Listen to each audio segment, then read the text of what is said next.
Good morning. You don't need to get rid of all the Christmas food before you start, just in case you didn't know. And it happens a lot. People say, yeah, I've just got so much Christmas food around the house, I just need to get rid of it. Remember, if you just eat it all and get rid of it and out the house, that doesn't take you closer to where you want to be. And I talked about this a bit yesterday in our Q&A about how to actually achieve your goals in 2025. And this shift in your mindset is sometimes all it takes. Because remember, if you want to be fit for life, if you want to not just get in shape, but stay in shape, because let's face it, it doesn't really matter if you get in shape, if you don't stay in shape. If you want to get fit and actually stay fit, which is the key thing, then it's actually a life goal anyway. So there's no deadline. And the reason we often fail is because we put a deadline on it. So then we get into the mindset of going, oh, I've messed up already. I said I'd be this. I wanted to achieve X, Y, Z by now. I've already messed up. I might as well screw it, F it. And is that actually because we've put a deadline on it to go, I have to do this. I have to cut out all of this.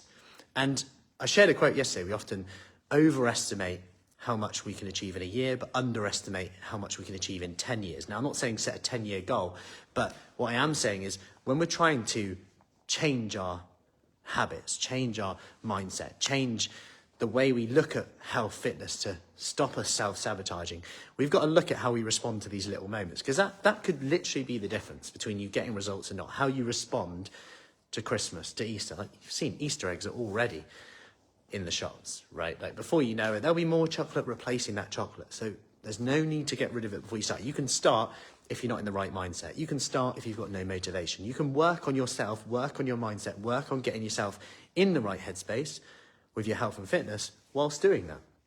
And it just so happens that by doing that, you're probably going to get better results as well. So what could you do with it? Well, number one, you could have it as part of your plan. Let's face it, chocolate isn't going anywhere anytime soon in the shops, in the supermarkets, in tradition. Whatever your views on it, it's probably going to be gifted. It's going to be brought into work.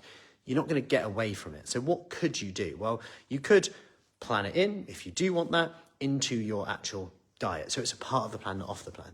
Number two, and I like this one, set really high standards. So for example, I'm not too fussed with chocolate, sweets, etc. However, you know the Christmassy Italian like nugget stuff, almond nugget, I don't even know what it's actually called.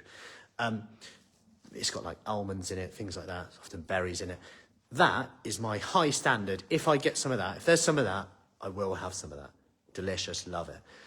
There's not much else where I'm like, you know, if it's that chocolate, I'll have that chocolate. Yeah, I like quite dark chocolate from time to time, a Lindt, something like that, quite nice. But if it's just like a biscuit there, that's any other biscuit and it's just there, then almost set real high standards. So you're like, it's got to be that is my favorite, so I'm going to have that. And that's a real powerful way for you to have some boundaries of when to say, yes, that's for me, and when to go, you know what, I'm not too bothered. Because if we don't have these high standards, all of a sudden we're just going to be picking all day and actually taking us further away from the things that we said we want. And finally, you could gift it if you really wanted to, but know that you're going to have to learn to live with it at some point anyway. So number one, remember that actually you don't need to get rid of all your Christmas stuff, all the leftovers, all the chocolates in the house to start. They can be part of the plan. Number two, remember, is your reaction, your response, the need to get it out of the house actually pretty much summing up the all or nothing mindset, which holds us back anyway, which is the reason why we're not getting results and the reason why we keep start, stopping. And is that because we set a real short-term deadline that we've got to be perfect for 4 weeks, but then we don't keep it up? Number three, can you actually build it into your routine, build it into your plan? Number four, can you actually gift it to someone? Number five, have some high standards. I will only eat the chocolate if it's this. If it's homemade X, Y, Z. If it's a Friday, I'm going to enjoy one with a cup of coffee, whatever. Have something that you feel honestly quite nice with and doesn't feel deprived. You enjoy it rather than just eating going, oh, I had that, sod it, rubbish. Because that's what, you don't even enjoy it anyway. And we want you to enjoy your food. Anyway, hope that helps. And these are little things that we're going through in more detail in the free 5-day kickstart, which begins on Monday, by the way. The group opens tomorrow. So if you're already in and you're like, Matt, when's this group open? It's tomorrow it opens.